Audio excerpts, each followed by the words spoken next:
There are some places you visit because they are beautiful, and then there are places that quietly change the way you see life.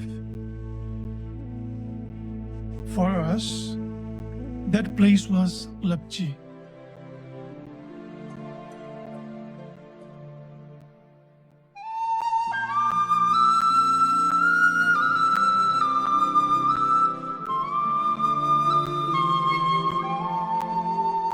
When we first left Kathmandu, it honestly felt like any other road trip through Nepal. The city was waking up, temples were filling with morning prayers, cafes were opening, people were rushing to work, and life moved at its usual pace. The road slowly carried us away from Kathmandu and deeper into the Himalayas. Every hour, the mountain grew larger. The road became quieter. Even our conversations became quieter. On the way, we stopped at ancient monastery, where Buddha lamps had been burning for generations. It feels like every stop was preparing for us for something we could not yet understand. For the first time, we spotted Himalayan mountain goat standing effortlessly on the impossible cliff. Watching them, you realize this land belongs to them. Eventually, we arrived at Lamabagar, at last village reachable by road. Beyond this point, there is no car, no shortcuts, only our own two feet. The river beside us followed down from the Tibet side of the Himalayas. Sometimes the trail disappeared into forest. Sometimes all we could hear was the sound of water and the rain and the wind. Along the trail, we met local families. Many of their ancestors skipped Tibet decades ago and built new lives here.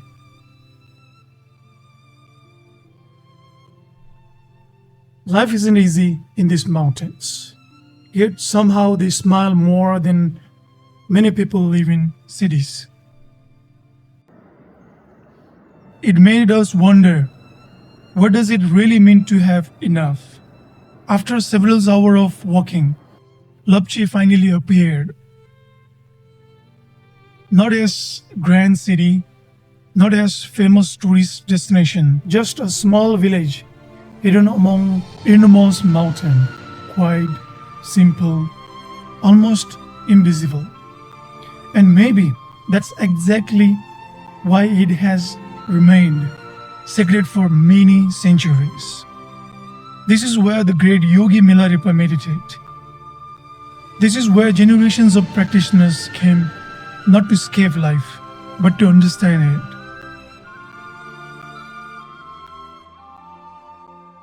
There are two monasteries here. Both continue a tradition that has been alive for generations.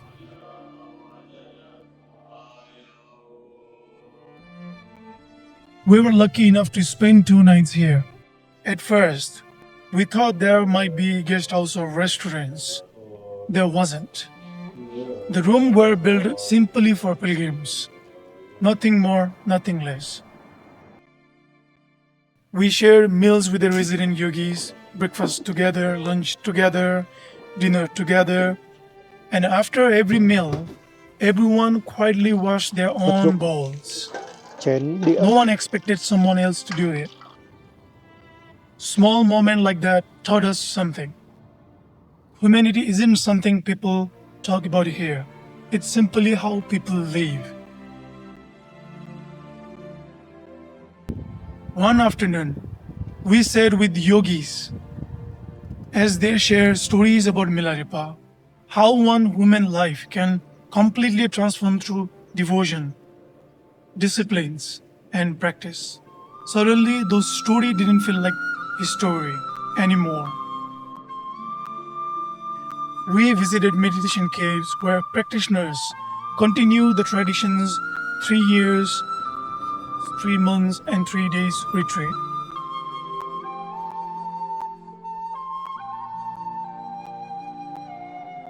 Imagine spending years inside this mountain with almost nothing except your own mind.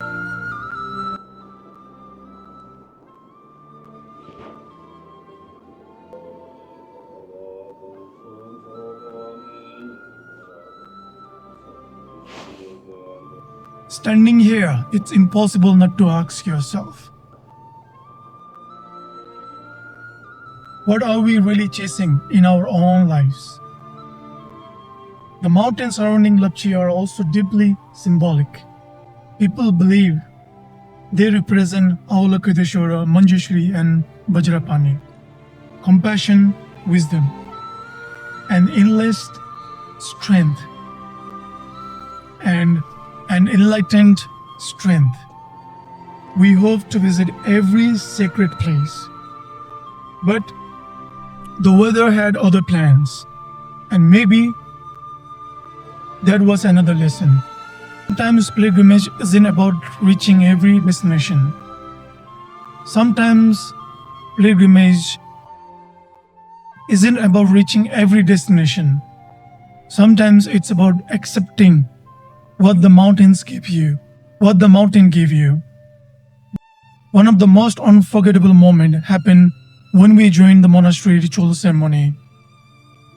There were no performance, no audience, just monks, yogis, ancient melodies, and centuries of uninterrupted tradition. You don't simply hear the chanting, you feel it. Not only in your ears, but somewhere much deeper. When it was finally time to leave Lapchi, none of us wanted to rush. The same trail we had climbed now felt different. Returning to Kathmandu, the traffic was louder than ever. The city hadn't changed, but somehow we had become quieter. People often ask us, what is so special about Lapchi? It's difficult to answer, because Lapchi isn't something you fully understand through books, or videos, or even documentaries. It's something you slowly discover, one step, one prayer, one mountain, and one moment of silence at a time. And maybe that's why people continue walking here after hundreds of years, not to find a different world, but to remember the one that has always existed within themselves.